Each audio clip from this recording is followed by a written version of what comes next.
아멘. 거룩하신 아버지 하나님, 2020년도 전반기 6개월을 마무리 짓고 후반기 6개월을 바라보면서 우리가 매주 감사주일로 하나님께 드리게 하시니 감사드립니다. 아버지 하나님, 이 시간 우리 가운데 좌정하여 주시고 하나님의 음성을 들려주시며 하나님의 백성들이 어떻게 우리가 2020년도 후반기를 살아가야 되는지에 대한 영적인 해답을 듣고 다시 한번 힘을 얻는 시간이 되게 하여 주시옵소서. 하나님, 우리가 주님 바라보며 감사드립니다. 어려운 상황 속에서도 감사제를 드리기를 소망합니다. 오직 하나님께서 영광받아 주시옵시고 우리의 마음속에는 한없는 성령 충만이 임하게 하여 주시옵소서. 감사드립니다. 예수님의 이름으로 기도드려옵나이다. 아멘. 우리 손을 앞으로 내미셔서 우리 하나님을 찬양하며 나아가시겠습니다. 우리의 상황에서 감사를 선포하고 하나님 감사합니다, 찬양합니다 나아가시겠습니다. 감사해 시험이 닥쳐올 때에 주께서 인도하시니 두려움 없네. 하나님 또 감사해 고통이 찾아올 때에 주께서 지켜주시니 승리하리라. 나의 모든 생활 속에서 주님이 함께 하시니 주님의 성령 나를 인도하시니 시험이 나를 찾아올 때 주님 지켜주시니 주님의 성령 나를 인도하시니 감사해 감사해. 시험이 닥쳐올 때 시험이 닥쳐올 우리 상황 가운데 선포합시다. 주께서 인도하시니 두려움 없네. 두려움 없네. 또 감사해 또 감사해. 고통이 찾아올 때 고통이 찾아올 때에 주께서 지켜주시 승리하리라. 승리하리라.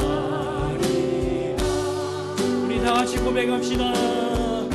나의 모든 생활 속 주님이 함께 하시니 주님이 함께 하시니 주님의 성령 나를 인도하시니 시험이 나를 찾아올 때 시험이 나를 찾아올 때 주님 지켜주 아멘. 그렇습니다. 주님의 성령 나를 인도하시 나의 모든 생활 속에서 나의 모든 생활 속 주님이 함께 하십니다. 주님이 함께 주님의 성령으로 주님의 성령 나를 인도하시니 시험이 나를 찾아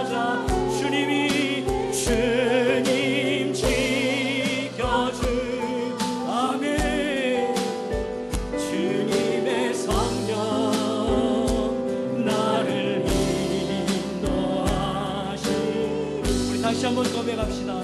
감사해, 감사해 하나님 고백합니다. 시험이 닥쳐올 때에 주께서 인도하시니 두려움 없네. 아멘. 찬양합니다. 또 감사해. 고통이 찾아올 때에 주께서 지켜주시니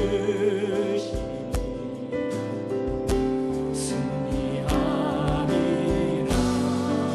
우리 선포합시다. 나의 모든 생활 속 주님이 함께 하시니 주님이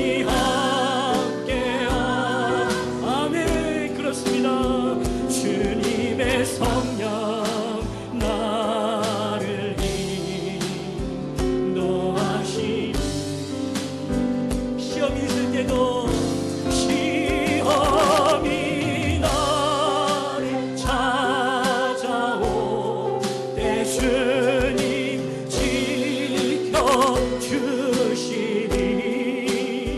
주님의 성령 나를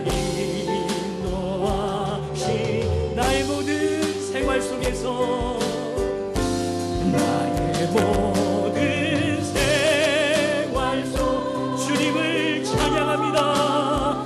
주님이 함께 하시니 주님의 성령으로 주님의 성령 나를 인도하시니 시험이 찾아올 때도 시험이 나를 찾아올 때 주님 아멘. 그렇습니다. 주님의 성령 나를 인도하시니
모든 열방 주 볼 때 우리 자연히 자리 일어나셔서 주의 영광 주의 영광 이곳에 가득해 우리 선에 주님과 함께 찬양하며 우리는 전진하리 모든 열방 주 볼 때까지. 예배로 나아가면서 함께 기도합시다. 오늘은 2020년도 맥주 감사 주일입니다. 전반기 6개월을 바라보면서 하나님 앞에 우리가 좀 생각해 봐야 될 것이 많은 것 같습니다. 코로나19라는 상황 속에서 하나님의 인도하심을 구하고 또한 감사 제목을 찾으며 또 앞으로의 6개월을 주님 손에 맡겨드리는 그런 기도를 드렸으면 좋겠습니다. 하나님께서 우리를 긍휼히 여기시고 정말 우리의 마음속에 믿음을 주시고 이 감사절을 맞이하며 다시 우리가 하나님을 의지하는 그런 예배를 드릴 수 있도록 또한 이 예배 가운데 우리가 더욱더 정결하게 되고 하나님 앞에서 바른 모습으로 회복되는 그런 복된 예배가 될 수 있도록 같이 한번 기도하겠습니다. 거룩하신 아버지 하나님 감사합니다. 주님 전반기 6개월을 이제 우리가 마감하고 아버지 후반기 6개월을 생각하면서 맥주 감사주일로 하나님 앞에 드리고 있습니다. 아버지 하나님 이 시간에 주님께서 함께하여 주시옵시고 아버지 하나님 코로나19와 같은 어려운 상황 속에서 우리가 더욱더 주님을 의지하게 하여 주시며 하나님 백성으로 이 세상을 어떻게 살아야 되는지 오늘 우리에게 알려주시기를 간절히 소망합니다. 아버지 하나님 예배를 통하여 우리가 정결하게 되기를 소망하고 우리의 마음속에 나뉜 마음들이 한마음 되기를 원하며 아버지 하나님 우리의 마음속에 주님을 향한 분명한 믿음의 신앙 고백을 가지고 나아갈 수 있도록 역사하여 주시옵소서. 이 예배가 하나님 아버지 앞에 해답을 얻고 힘을 얻고 용기를 얻으며 다시 한번 이 세상을 살아갈 수 있는 힘과 권능의 역사를 얻는 귀한 시간이 되게 하여 주시옵소서. 오직 주님만 영광 받아 주시옵소서. 예수님의 이름으로 기도드리옵나이다. 아멘. 사도신경으로 신앙 고백 드리겠습니다. 나는 전능하신 아버지 하나님 천지의 창조주를 믿습니다. 나는 그의 유일하신 아들 우리 주 예수 그리스도를 믿습니다. 그는 성령으로 잉태되어 동정녀 마리아에게서 나시고 본디오 빌라도에게 고난을 받아 십자가에 못 박혀 죽으시고 장사된 지 사흘 만에 죽은 자 가운데서 다시 살아나셨으며 하늘에 오르시어 전능하신 아버지 하나님 우편에 앉아 계시다가 거기로부터 살아있는 자와 죽은 자를 심판하러 오십니다. 나는 성령을 믿으며 거룩한 공교회와 성도의 교제와 죄를 용서받는 것과 몸의 부활과 영생을 믿습니다. 아멘. 다 함께 자리에 앉으셔서 569장 찬송 드리겠습니다.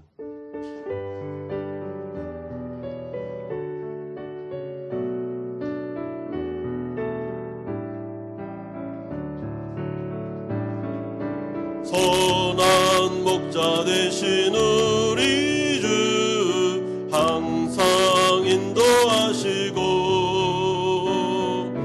푸른 풀밭 좋은 곳에서 우리 먹여주소서. 선한 목자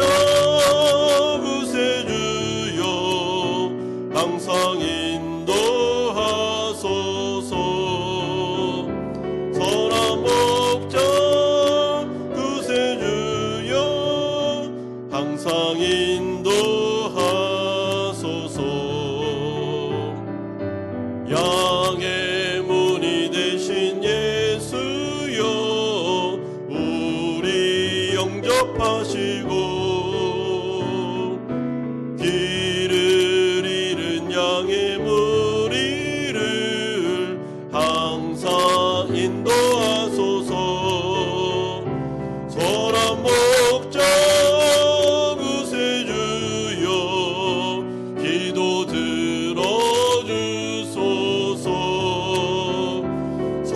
목자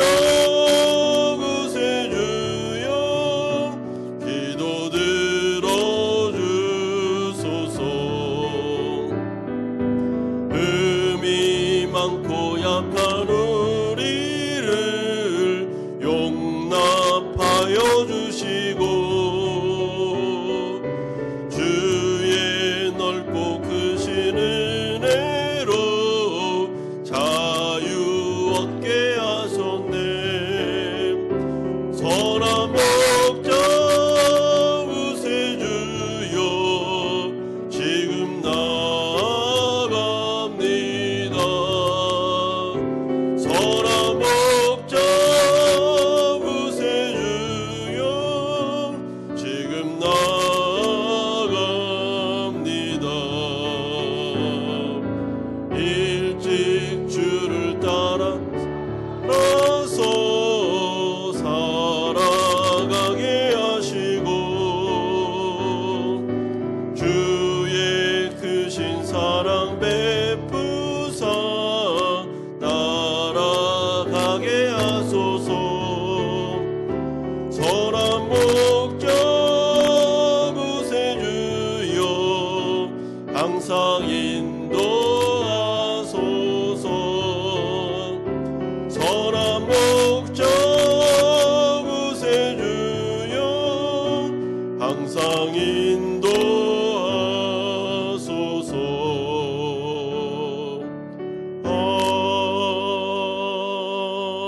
아멘.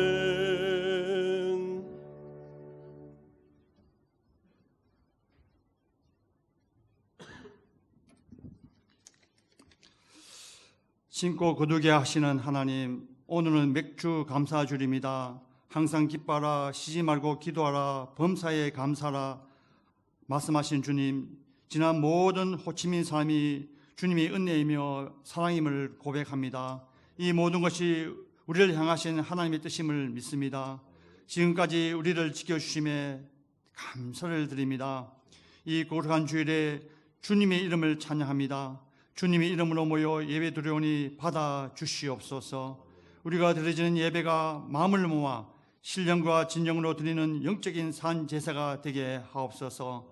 우리가 늘 부족하고 연약하오니 주님의 은혜로 붙들어 주시길 간절히 원합니다. 주님, 코로나19로 너무나 많은 우리 신앙 생활들이 변화되고 있습니다. 우리들이 교회에서 주일날 평범하게 드려진 예배가 온라인으로 드려진 것이 우리들이 생활에 자리 잡고 있으며 자유롭게 성경 공부 소모임 그룹이 한국에서는 제약되거나 서로 불쾌함이 여겨질 정도로 우리 신앙 패턴이 변화되고 가고 있습니다. 코로나로 인하여 선교나 전도가 제약되고 특히 주일학교가 한국에서는 아직도 시작도 못하는 교회가 많이 있습니다. 주님이 자녀들에게 지혜를 주시고 어려서부터 부모와 교회 학교 주일 예배를 통하여 주님 안에 믿음으로 성장케 하시고 늘 마음속에 주님을 모시고 잘 자라서 주님의 일꾼으로 크게 성장시켜 주시옵소서. 주님께서 세우신 몸된 교회를 더욱더 굳건하게 반석 위에 세워지게 하옵소서. 금년에 계획했던 일들을 하반기 시작 첫 주일부터 다시 한번 점검하고 잘 시행될 수 있도록 지혜를 허락하여 주시옵소서. 이 시간 한마음 가족들이 한국이나 기타 여러 나라의 여러 모양으로 출타 중에 있습니다. 이 시간 예배를 기억하게 하시며 어느 곳에 있든지 주님이 예배자로 세워주시며 이 어려운 상을 이겨나갈 수 있도록 의지와 건강도 허락하여 주시옵소서. 각 가정마다 사업체마다 하나님께서 지켜주시고 특별히 육신의 아픔이 있는 모든 성도들에게 치유 강순으로 속히 회복하게 하옵소서. 이제 고3 학생들이 한국으로 들어가서 진학시험과 면접이 있을 텐데 주님께서 지혜와 담대함을 주셔서 남은 시간 큰 진보를 큰 학업의 진보를 주시고 좋은 성과를 나타내기를 간절히 기도드립니다. 단위에 세우신 낙성희 목사님을 통해 살아있는 하나님의 음성을 들려주시고 말씀이 능력되시는 아버지께서 은혜를 내려주사 살아 역사하시는 생명의 말씀으로 이 예배의 기쁨을 회복하게 하옵소서. 오늘 예배를 아버지께 온전히 주장하여 주실 줄 믿으며 이 모든 것 예수님 이름으로 기도드리옵나이다. 아멘.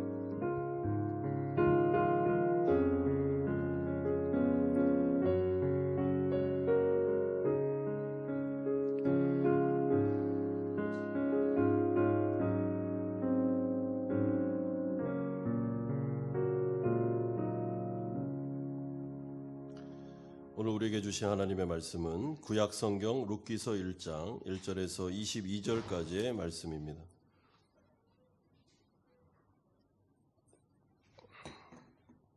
룻기서 1장 1절에서 22절까지의 말씀 한 절씩 교독하겠습니다. 사사들이 치리하던 때에 그 땅에 흉년이 드니라. 유다 베들레헴의 한 사람이 그의 아내와 두 아들을 데리고 모압 지방에 가서 거류하였는데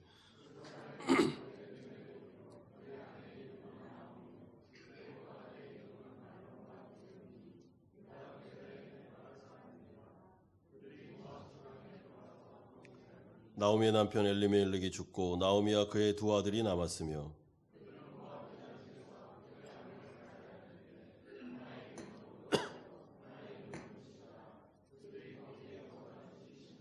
말론과 기럨 두 사람이 다 죽고 그 여인은 두 아들과 남편의 뒤에 남았더라.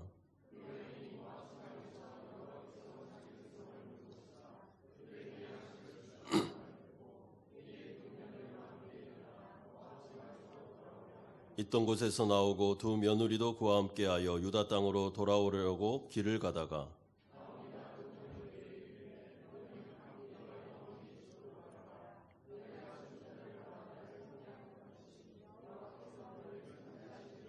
여호와께서 너에게 허락하사 각기 남편의 집에서 위로를 받게 하시기를 원하노라 하고 그들에게 입맞춤에 그들이 소리를 높여 울며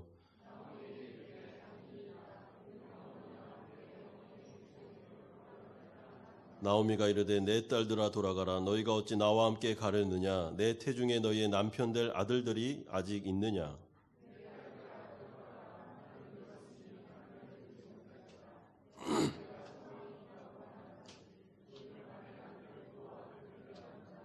너희가 어찌 그들이 자라기를 기다리겠느냐. 어찌 남편 없이 지내겠다고 결심하겠느냐. 내 딸들아 그렇지 아니하니라.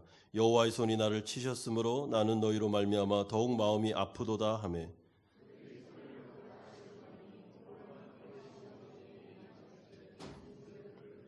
나오미가 또 이르되 보라 내 동서는 그의 백성과 그의 신들에게로 돌아가나니 너도 너의 동서를 따라 돌아가라 하니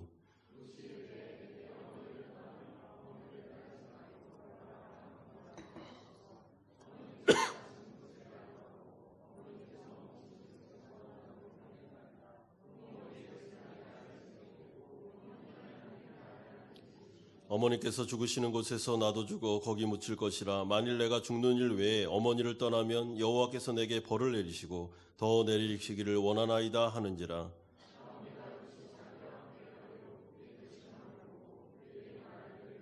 이에 그 두 사람이 베들레헴까지 갔더라. 베들레헴에 이를 때 온 성읍이 그들로 말미암아 떠들며 이르기를 이가 나오미냐 하는지라.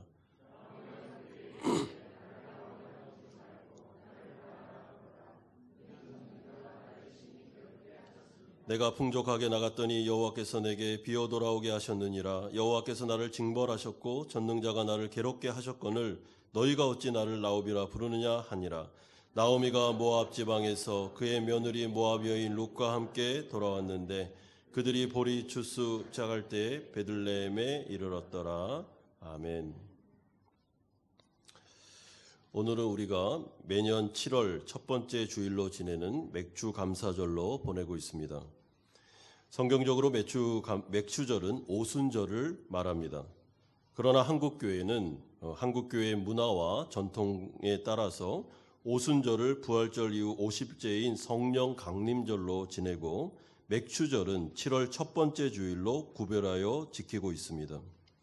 그렇기 때문에 7월 첫 주에 드리는 이유는 전반기 6개월을 잘 마감하고 감사와 그리고 정리를 잘한 이후에 이제 한 해의 그 마지막 그 후반기 6개월을 하나님 손에 의탁하기 위하여 맥주 감사절을 지내는 것입니다.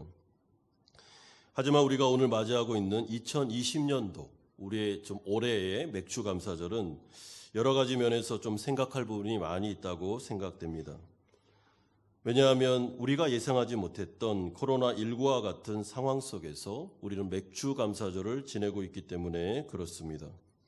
전반기 6개월은 1월부터 시작된 코로나19가 한 2개월 정도 되면 종식될 거라고 예상을 했는데 그렇지 않았습니다. 지금 이 시점까지 이 코로나19는 우리를 어렵게 했으며 그리고 이로 인한 경제적인 타격이 너무나도 극심합니다. 전 세계적으로 제2차 유행이 예고되어 있으며 전 세계적인 사람들이 불안과 두려움에 떨고 있습니다. 그리고 우리도 이런 시점에서, 이런 상황에서 자유로울 수 없다는 것이 우리가 당면한 현실입니다. 그러므로 우리는 2020년도 맥추감사절에 대하여 우리가 다시 한번 성경적인 시각과 영적인 생각을 가지고 우리는 이 시점을 바라볼 필요가 있습니다. 하나님 나라 백성들이 어떻게 살아야 되는지, 그리고 우리는 2020년도 전반기 6개월을 어떻게 정리해야 되는지, 그리고 앞으로의 그 6개월을 어떤 시각으로 바라보며 마음 자세로 나아가야 되는지 룻기서 1장을 통해서 우리가 그 해답을 얻기를 바랍니다. 그럼에도 불구하고 맥주감사절의 무게중심은 감사에 있습니다.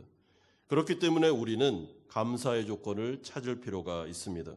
하나님께서 그럼에도 불구하고 우리를 지금 이 자리까지 오게 하셨으며 우리가 살아있으며 또한 호치민은 확진자가 80명 이상 나오지 않으므로 이렇게 오프라인으로 예배드릴 수 있다는 점, 가정과 직장과 사업장이 그래도 지금 가고 있다는 점, 그리고 아이들이 학교에 등교하고 있다는 사실들, 우리는 여러 가지 감사의 조목을 찾아볼 필요가 있습니다. 아까 우리 집사님이 기도하셨던 것처럼 한국은 지금 예배를 잘 못 드리고 있고 주일학교는 거의 모이지 못한다는 이야기를 저도 우리 한국에 나가 계신 성도님을 통해서 듣고 있습니다. 예배를 드린다는 게 얼마나 소중한지를 많이 생각하고 있다고 말씀하셨습니다.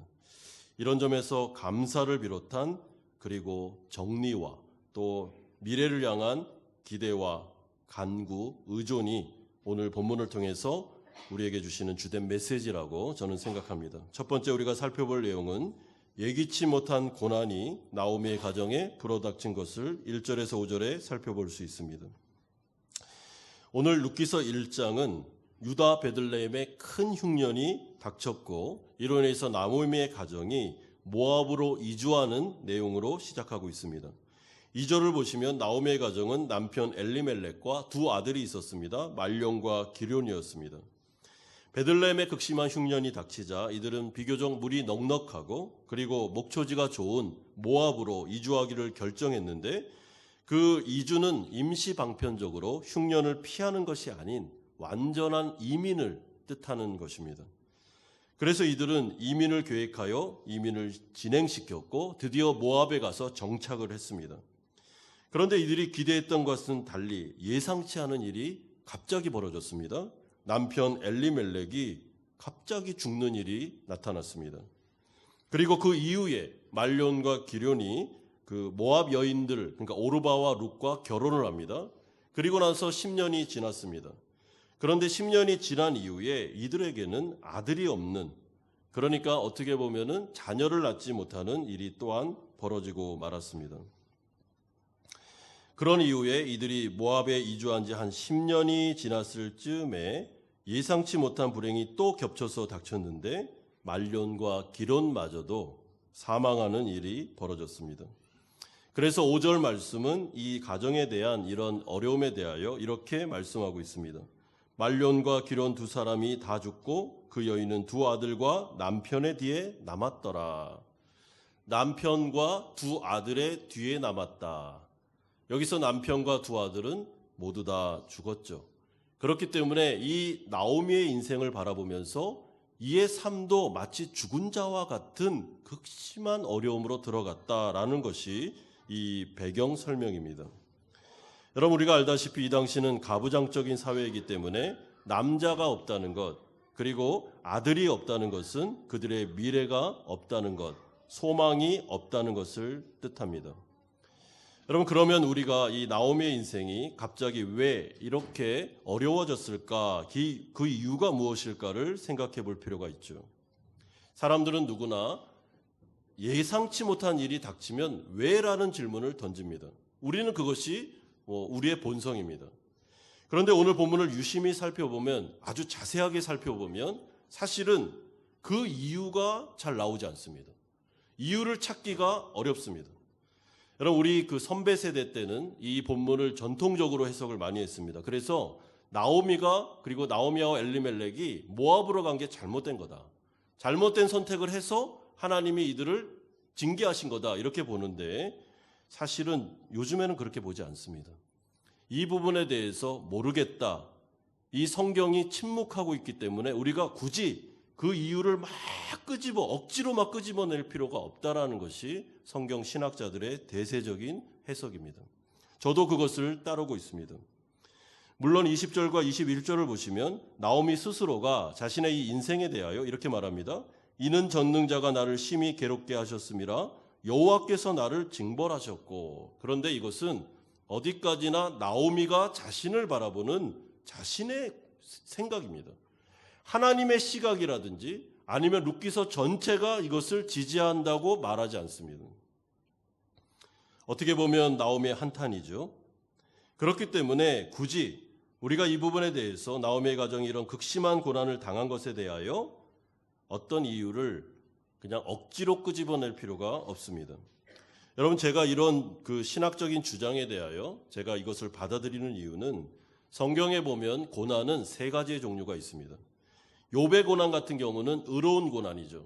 이 사람이 뭘 잘못해서 당한 고난이 아닌 의로운 고난, 하나님이 의로운 고난도 있다는 것을 보여주기 위해서 주신 고난이 있습니다.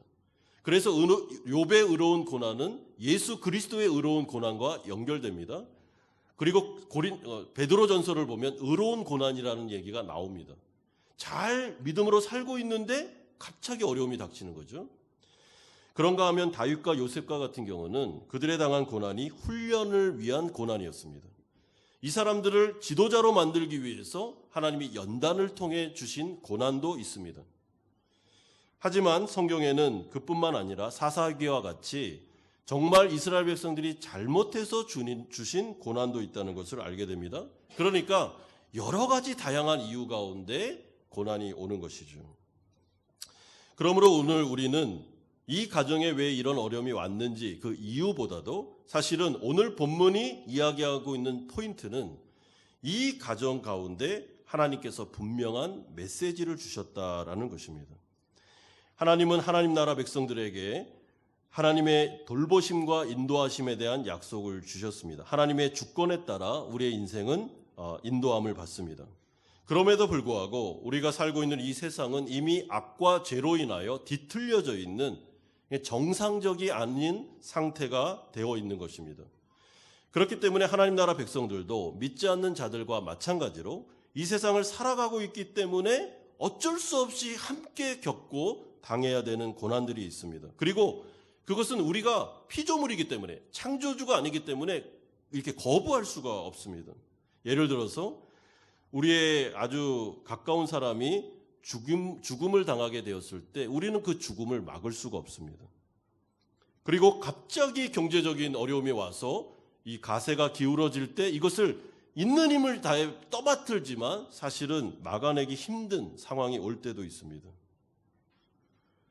2020년도 전반기 6개월에 겪었던 코로나19와 같은 상황은 우리가 피조물로서 막을 수 없는 상황입니다. 이것은 정말 신적인 능력이 필요한 상황이죠. 그러므로 우리는 이것을 당하고 견디고 이것을 극복하기 위해서 노력하지만 하나님을 의지할 수밖에 없는 것입니다. 그럼에도 불구하고 어떻게 보면 이런 어려움들은 피조물인 우리들에게 주는 메시지가 있습니다. 그것은 이 세상 가운데 우리는 하나님을 의지하지 않으면 살아갈 수 없는 존재라는 것을 말씀해 줍니다. 그러므로 경각심을 주는 역할도 합니다. 마치 무슨 사이렌을 불듯이 다시 정신을 차리라고 하는 메가폰과 같은 역할을 합니다. 우리가 인생이 잘 되고 내가 원하는 대로 계획한 대로 순조롭게 잘 되면 우리가 신앙생활 더 잘할 것 같습니다. 우리의 생각입니다. 우리의 경험상 사실 신앙생활 더 잘했습니까? 사실은 정신이 없어서 세상이 잘 돌아가기 때문에 1년, 2년, 10년 계획을 세워나가면서 시간을 거기에 투자하면서 하나님을 소홀하게 여기는 적이 있지 않았습니까? 그게 우리의 현실이지 않았습니까? 그런데 하나님 나라 백성들은요, 예수를 믿지 않는 자들과 좀 다른 면이 있는데 고난이 딱 오면 딱 정신을 차립니다. 그리고 딱 긴장합니다. 예수님을 믿지 않는 자들은 사실은 이 고난이 오면 원망을 많이 합니다. 물론 내가 이것을 극복해야 되기 때문에 어려움도 있지만 그럼에도 불구하고 이 마음속에 참 자포자기하고 낙심하고 원망하는 마음들이 생기기 일쑤죠. 하나님의 백성들은 성령이 그 안에 역사하기 때문에 이런 일을 딱 닥쳤을 때 딱 긴장합니다. 그리고 생각합니다. 하나님 뭘 원하시는가? 난 어떻게 살아야 되는가? 그리고 나는 이 삶의 패턴을 믿음의 패턴으로 어떻게 바꿔야 되는가 하면서 그들은 다시 하나님께로 나아가는 일들이 있는 것입니다. 하나님과의 바른 관계를 다시 한번 점검해보는 기회로 삼는 것이죠. 이런 영적인 유익이 있었습니다. 그리고 나오미와 룻도 이런 생각을 가지고 오늘 믿음의 진보를 내리고 있습니다. 두 번째로 우리가 살펴볼 내용은 나오미와 룻의 선택이 6절에서 18절까지 나오고 있습니다. 여러분, 이런 극심한 어려움 상황 속에서 나오미가 어떤 소식을 듣고 결정을 내립니다. 6절 보십시오. 그 여인이 모압 지방에서 여호와께서 자기 백성을 돌보시사 그에게 양식을 주셨다함을 듣고, 여기서 베들레헴은 나오미의 고향입니다.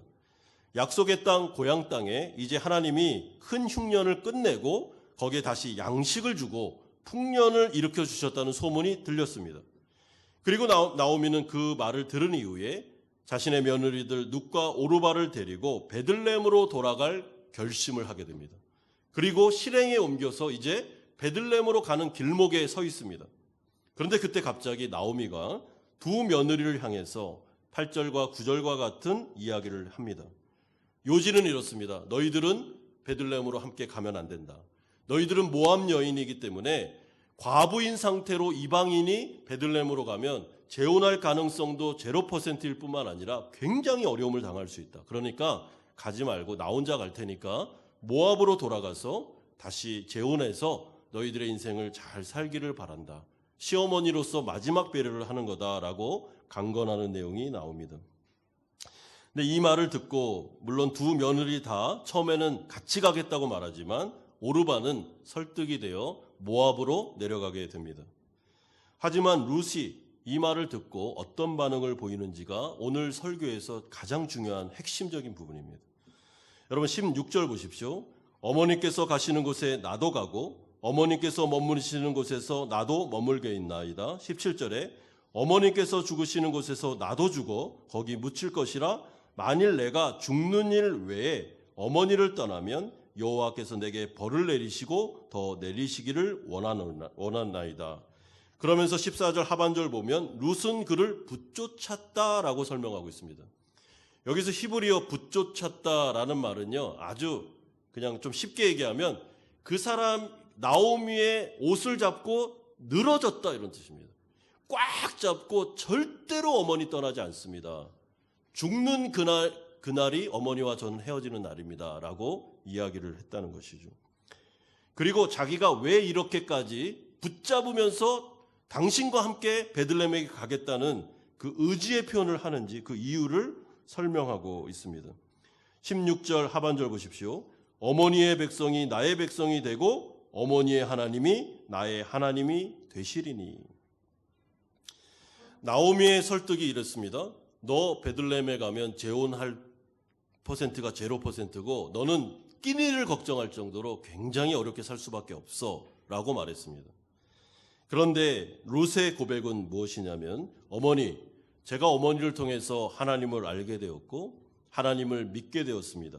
그리고 난 다음에 제 인생이 바뀌었습니다. 어머니, 현실은 어렵지만 저에게는 하나님이 최고로 중요합니다. 저는 이제 하나님을 포기할 수 없고 하나님을 믿는 백성, 그 백성들이 얼마나 소중한지를 알았습니다. 그래서 더 이상 어머니 가란 말 하지 마세요. 저는 이미 제 마음속에 다짐하고 결정 내렸습니다. 전 어머니 떠나지 않습니다. 함께 약속의 땅 베들레헴으로 갈 것입니다. 이것이 바로 룻의 위대한 고백이었습니다. 여러분, 우리는 이러한 룻의 신앙과 나오미의 선택을 보면서 배울 점이 있습니다. 그게 무엇입니까? 극심한 어려움과 미래의 불투명함 속에서도 아무것도 의지할 수 없는 상황 속에서도 이 두 여인은 누구를 의지해야 될지를 알고 있었습니다. 분명히 그 마음속에 신앙이 있었습니다. 여러분, 인간적인 눈으로 보면 아무것도 의지할 게 없습니다. 지금 남자들 한 명도 없고 남편도 없습니다. 자녀들도 없습니다. 그리고 그들의 수중에 가진 돈 땡전 한 푼 없습니다.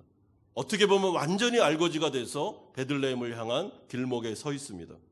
인간적인 눈으로 보면 망했습니다, 지금. 그런데 그들의 마음속에 이 신앙 고백을 통해서 우리가 확인할 수 있는 것은 이들은 두 사람 다 어떤 얘기를 하고 있습니까? 우리는 의지할 대상이 있다는 것입니다. 믿음의 눈으로 보니까 우리가 붙잡을 수 있는 아주 굉장히 견고하신, 정말 위대하신 한 분이 계신데 그분이 전능하신 하나님이다라고 고백하는 것이죠. 이것이 시어머니인 나오미와 룻의 위대한 신앙 고백이었습니다. 여러분, 믿음의 사람은 자신에게 닥친 어려움 가운데 그들의 신앙이 부각됩니다. 그들의 신앙이 찬란하게 빛나는 순간이 있습니다. 그것이 바로 하나님을 경외하는 사람들의 마음이고, 오늘 이 두 여인의 마음이 공개되고 있습니다. 여러분, 믿음의 가정이 어려움을 당하면 어떻습니까? 하나님 앞에서 하나님을 생각하게 됩니다. 그 전까지는 막 생각할 게 너무 많아가지고 머리가 많이 복잡했습니다. 그런데 어려움이 딱 닥치면 시간이 많잖아요. 그러니까 단순해집니다. 그의 눈에 하나님만 보입니다. 의지할 대상이 누군지가 명확해집니다. 그리고 그것을 함께 가족과 나누는 것입니다. 나오미의 가정이 어루바가 떠난 이후에 이제 두 사람만 남았죠. 이게 가정입니다. 이 가정이. 그런데 이 가정이 비록 두 사람이지만 두 사람이 뜻이 딱 하나로 모아지고 있습니다. 여호와만 의지하자. 하나님만 의지하고 우리 베들레헴 가자라는 것이 그들의 합의점이었습니다. 하나님 나라 백성들이 이 세상에 살 때 어려움을 겪을 수밖에 없습니다. 아까 말씀드린 대로 세상이 어떻게 보면 죄와 악으로 이미 이상해졌기 때문에 우리에게도 이런 일이 닥칩니다. 그런데 그때 믿음을 가진 가장이 가족들을 모아놓고 이야기하는 것이죠. 사실 상황이 많이 좋지 않습니다. 여보, 우리 상황이 안 좋아. 지금 굉장히 어려워. 사실은 끼니를 걱정할 정도로 쉽지 않은 상황이야. 근데 여보, 나는 하나님을 끝까지 의지해 보려고. 나는 그러기로 결심했어. 이렇게 나누니까 아내가 하는 말이, 그래 여보, 그렇게 한번 해보자. 이 세상 바라볼 때, 현실적으로 볼 때 너무 어렵지만 우리 한번 하나님을 붙잡아 보자. 그리고 한번 갈 때까지 가보자. 마치 번지 점프를 하듯이 그 외주를 의지해서 한번 뛰어내려 보자. 하나님만 의지하는 것이 맞는 것 같아 하면서 부부가 딱 마음이 일치될 때 굉장한 힘이 거기서 나오는 거죠. 그리고 자녀들을 이렇게 위로해 주면서 우리 하나님이 계시니까 한번 하나님 믿고 가보자라고 하는 것입니다. 여러분, 지금 나오미와 룻이 이런 일을 하고 있는 것이죠. 이 부분에 대해서 하나님께서 보아스의 입을 통해서 룻기서 2장 12절에 이렇게 룻의 신앙을 평가하십니다. 이스라엘의 하나님 여호와께서 그의 날개 아래에 보호로 받으러 온 네게 온전한 상 주시기를 원하노라 하는지라. 물론 보아스가 지금 룻을 위로하는 것이지만 사실은 그의 입을 통해서 여호와가 룻의 신앙을 딱 격려해 주는 것이죠. 여호와의 날개 그늘 아래로 왔다, 이 말은 전적으로 여호와 한 분만을 의지하기로 네가 결정했구나. 그랬을 때 하나님이 온전한 상을 너에게 줄 거다라는 것이 보아스의 축복이었습니다. 여러분, 온전한 상이 무엇입니까? 온전한, 완전한 상이 무엇입니까? 이것은 하나님만 주실 수 있는 상입니다. 이 세상에 있는 축복뿐만 아니라 영적인 축복까지, 완벽한 축복, 그러니까 완전한 세트가 된 축복을 너에게 줄 거다. 하나님은 너의 신앙, 너의 믿음을 보셨다라고 보아스가 격려해 주고 있는 것이죠.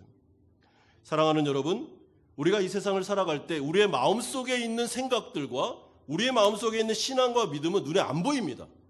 우리가 입으로 고백하기 전까지는 이 사람이 어떤 생각을 가지고 있는지 아무도 모릅니다. 그래서 신앙 나눔이 중요하고 고백이 중요한 것이죠. 그러나 하나님은 우리가 입으로 고백하기 전에 우리의 중심을 보고 있습니다. 이 룻이 고백하기 전에 이미 룻의 마음속에 있는 신앙을 알고 있었습니다.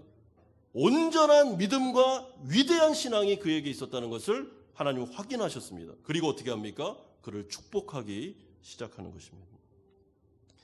이 자리에 우리가 앉아 있고 예배를 드리고 있습니다. 사실 우리의 상황과 현실은 만만치 않습니다. 이거를 우리가 미화시킬 필요도 없습니다. 여러분, 앞으로의 6개월이 만만치 않을 것입니다. 아무리 우리가 미화시키고 그렇지 않을 거야 라고 해도 현실은 만만한 게 아닙니다.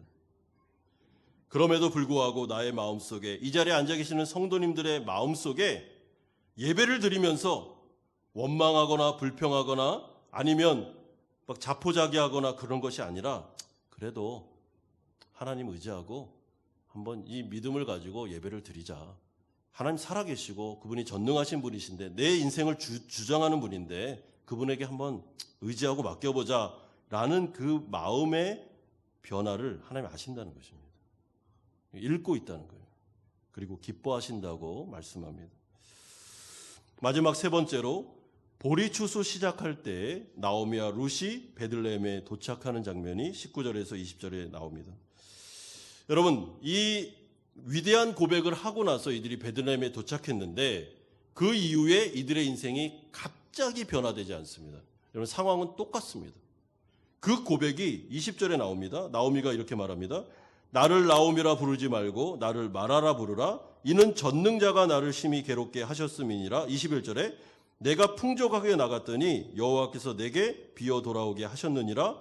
여호와께서 나를 징벌하셨고 전능자가 나를 괴롭게 하셨거늘 너희가 어찌 나를 나오미라 부르느냐.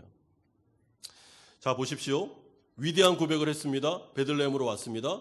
그러면 하나님께서 바로 손을 쓰셔서 동네 사람들을 막 움직여서 이 가정을 채우는 게 아닙니다. 현실은 똑같았습니다. 그런데 지금 나오미가 그 현실에 대하여 동네 아주머니들에게 이렇게 말하는 거죠. 그런데 20절에서 21절을 보시면 이게 무슨 한탄하는 것, 하나님을 원망하는 것처럼 보이지만 사실은 잘 읽어보시면 원망이 아닙니다. 이것은 위대한 나오미의 또 다른 신앙 고백이에요. 나를 말하라 부르라. 이게 무슨 얘기입니까? 내 인생은 쓰다. 나는 여태까지 쓴 인생을 살아왔다 하면서 자신의 인생에 대해서 그는 직시하고 인정하고 있습니다. 그것을 수용하고 있습니다. 여러분, 믿음의 출발은 수용부터 시작하는 것입니다. 막 그런 상황에 대해서 거부하면서 없는 것처럼 막 잊어버리려고 하는 게 아닙니다.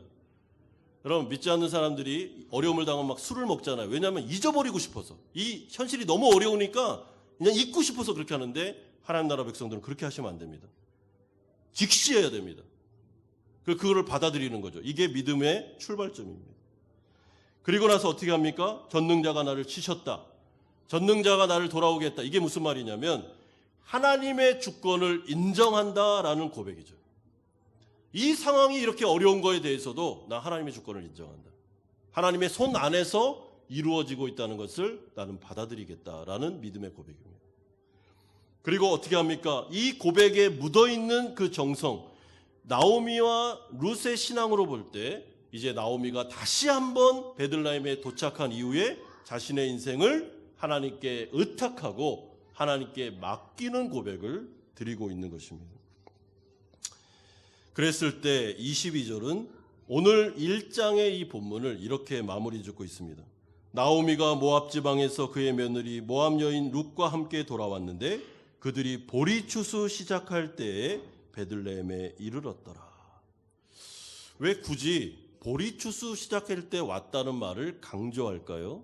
이것은 위대한 복선이기 때문에 그렇습니다. 여러분, 보리추수가 시작됐다 이 말은 유대인들이 딱 들으면 압니다.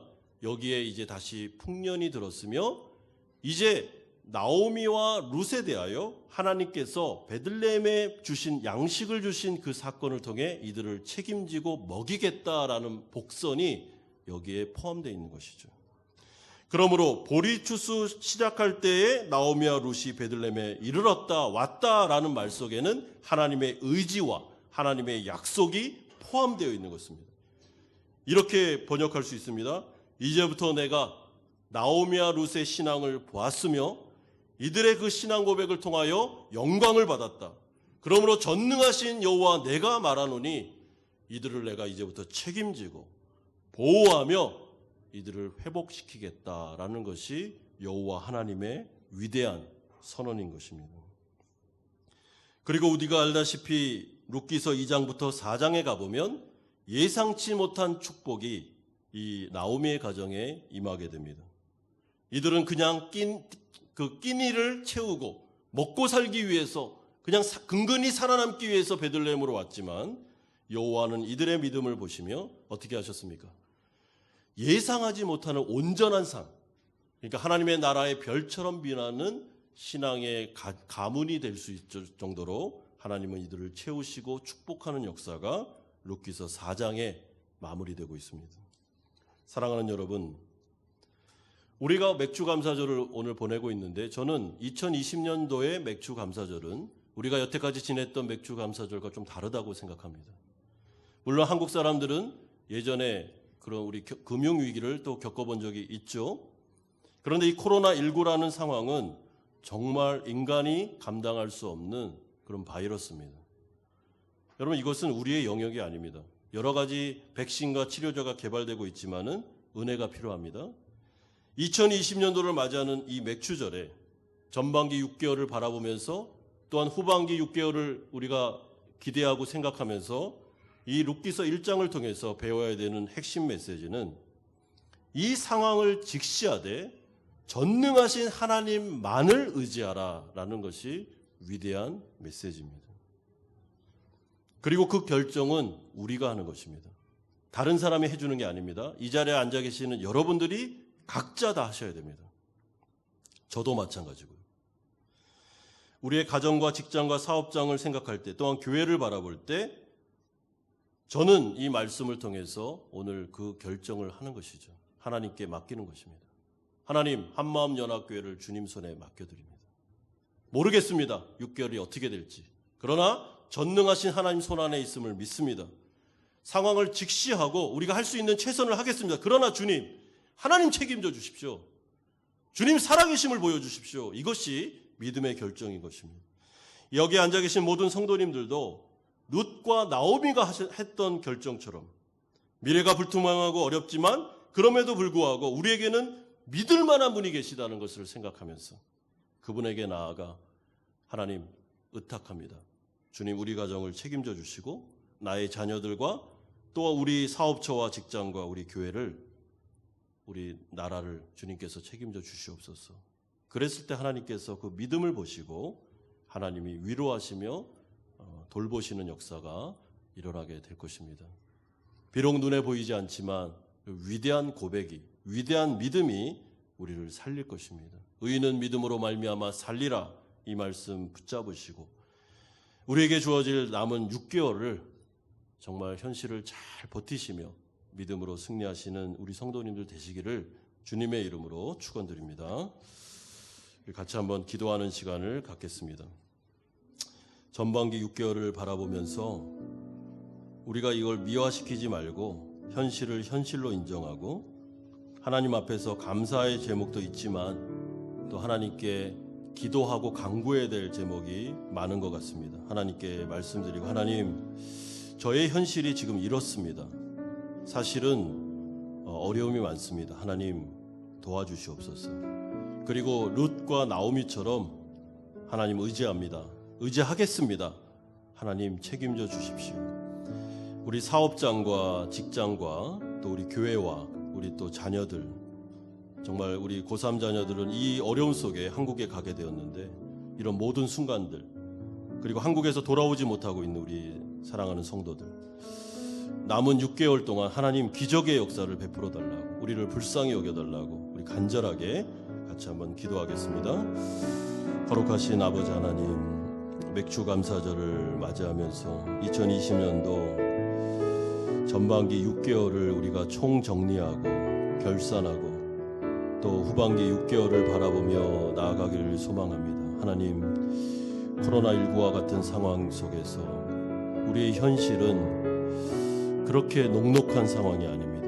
하나님, 우리가 6개월을 지내면서 정말 이 바이러스가 하루아침에 잡히는 것이 아니라는 것을 알게 되었습니다. 주님, 쉬운 상황이 아님을 고백드립니다. 그러나 그럼에도 불구하고 하나님, 우리는 전능자가 나를 붙잡고 계시고 우리를 돌보고 계시며 주님의 주권하에 내가 속한 가정과 직장과 사업장과 교회가 있음을 믿습니다.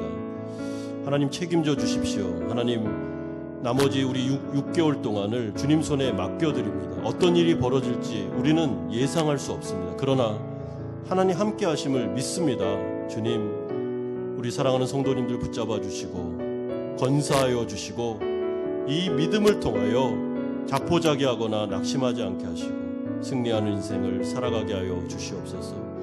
이 맥주 감사절이 기점이 되게 해주시고 터닝 포인트가 되게 하여 주시옵소서. 주님 함께하여 주시옵소서. 거룩하신 주님, 2020년도 전반기 6개월을 우리가 오늘 총결산하기를 소망합니다. 코로나19와 같은 상황 속에 많은 일들이 있었습니다. 또 경제적인 타격도 있었고 어려움도 있었습니다. 그 가운데 하나님의 돌보심도 있었습니다.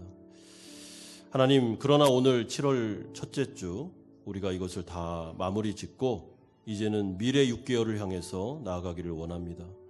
주님께 모든 것을 맡겨드립니다. 하나님, 우리는 창조주가 아닙니다. 우린 피조물입니다. 우린 주님 의지할 수밖에 없는 연약한 존재들입니다. 우리의 가정과 직장과 사업처를 다 지켜주시고 우리 자녀들을 주님 손에 맡겨드려오니 하나님 이들을 인도하여 주시기를 원합니다. 우리 교회도 주님 손에 다 맡겨드립니다. 또한 조국 대한민국 현실을 주님 손에 올려드립니다. 주님 불쌍히 여겨 주시옵소서. 아버지 하나님, 낙심하지 않게 하시고 매 순간마다 성령으로 믿음을 주시고 또한 피할 길을 주시며 소망을 주셔서 우리 성도님들 함께 한 힘을 맞춰서 이 어려운 시기를 견뎌내고 이겨낼 수 있도록 하나님 역사하여 주시옵소서. 감사드립니다. 예수님의 이름으로 기도드리옵나이다. 아멘. 찬송가 213장 찬송 드림으로 준비하신 헌금 하나님께 드리겠습니다. 드리실 때 맥주 감사 헌금 같이 드리시면 되겠습니다.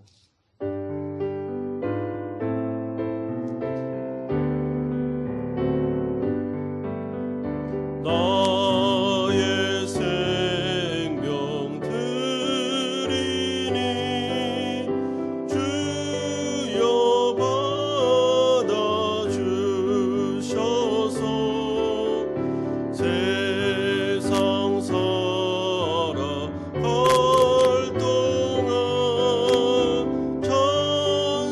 찬송하게 하소서. 4절입니다. 나의 보아 나의 보아 드리니 주여 받아주셔서 하늘나라 위하여 주 뜻대로 쓰소서. 나의 시간 드리니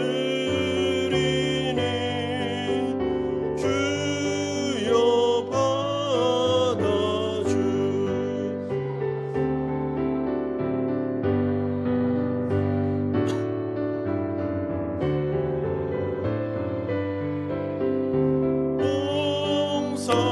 봉사하게 하소서.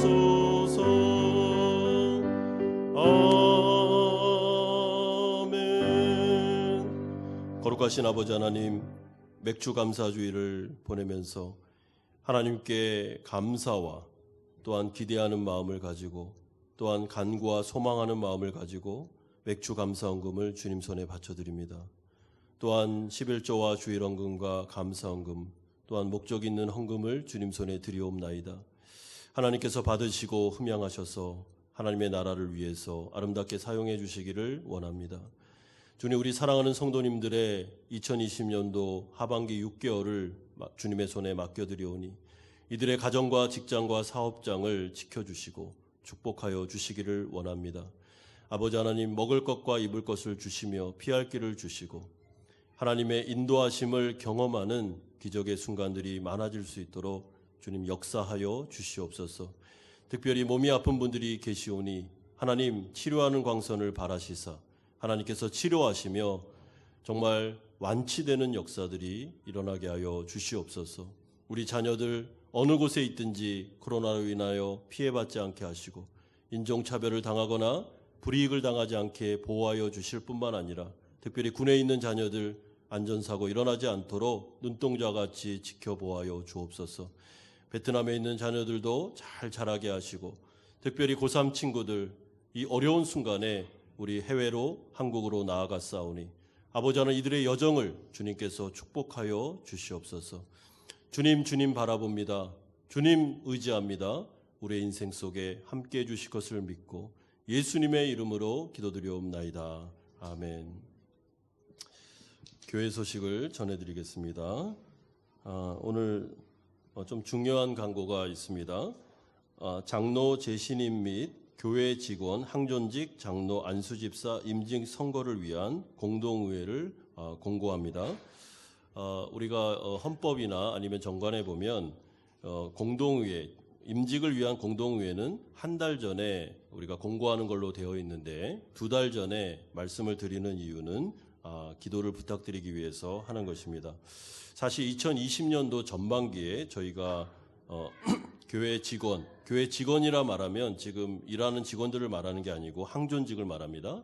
에 대한 임직을 계획하고 있었습니다. 근데 코로나로 인해서 우리가 하지를 못했습니다.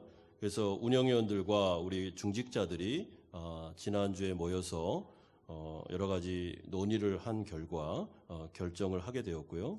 그래서 지금 권사 임직 후보 대상자들은 한국에 나가 있는 분들이 많이 계시기 때문에 권사 임직은 코로나가 좀 진정되는 내년 상반기쯤에 임직을 다시 하고 선거를 다시 하고 우리 안수 집사님 또 장로 임직 선거에 대해서만 우리가 이번에 하도록 이렇게 결정을 했습니다.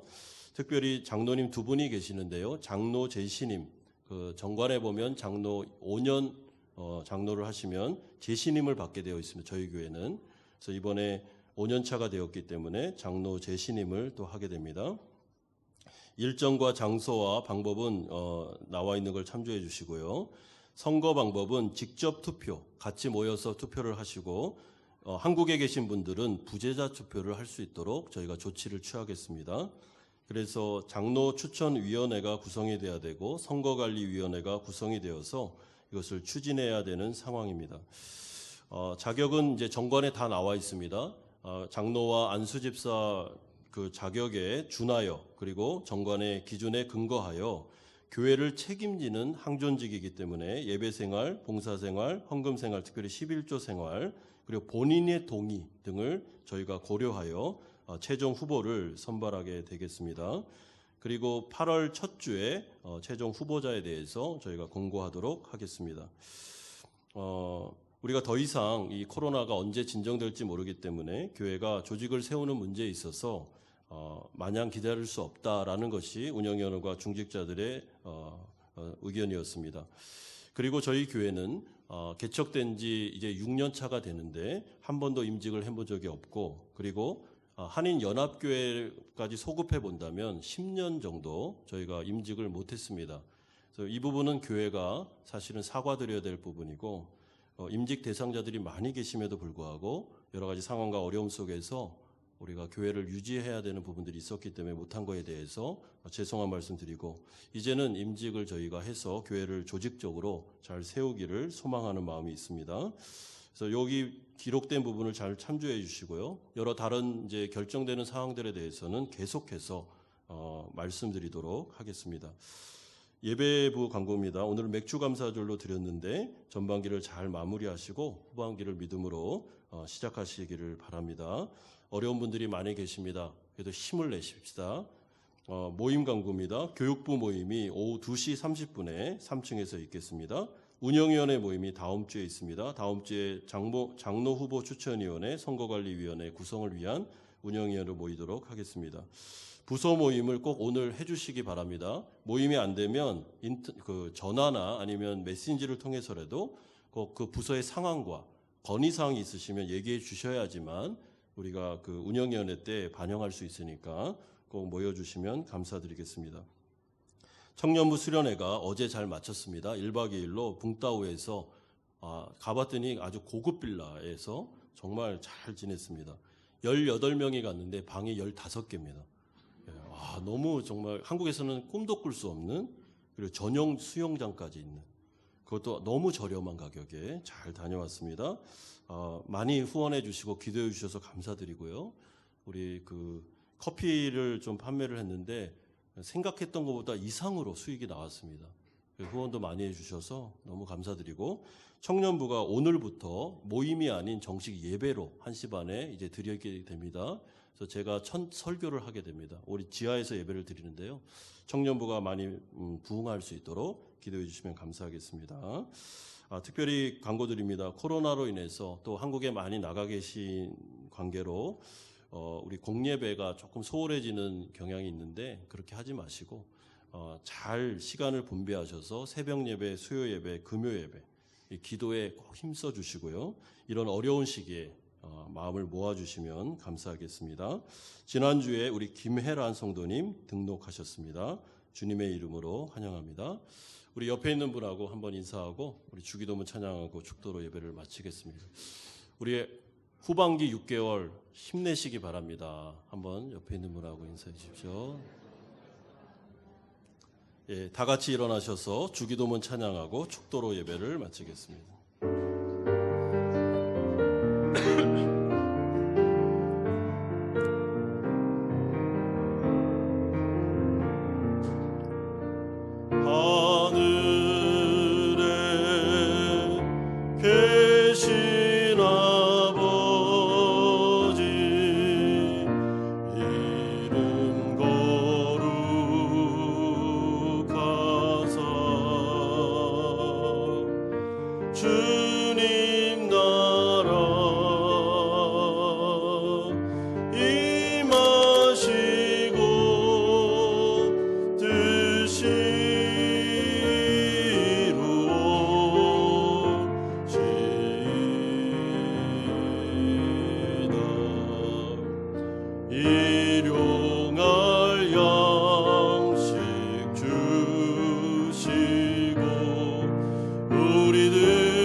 악에서 구원하소서.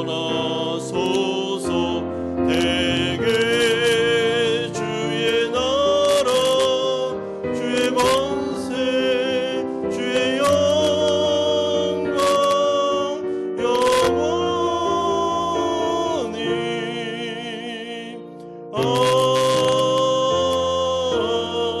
아멘.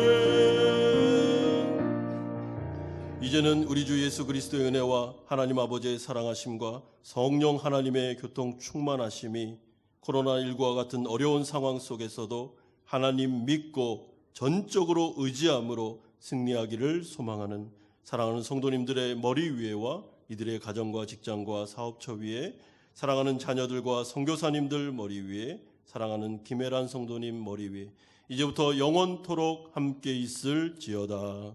아멘.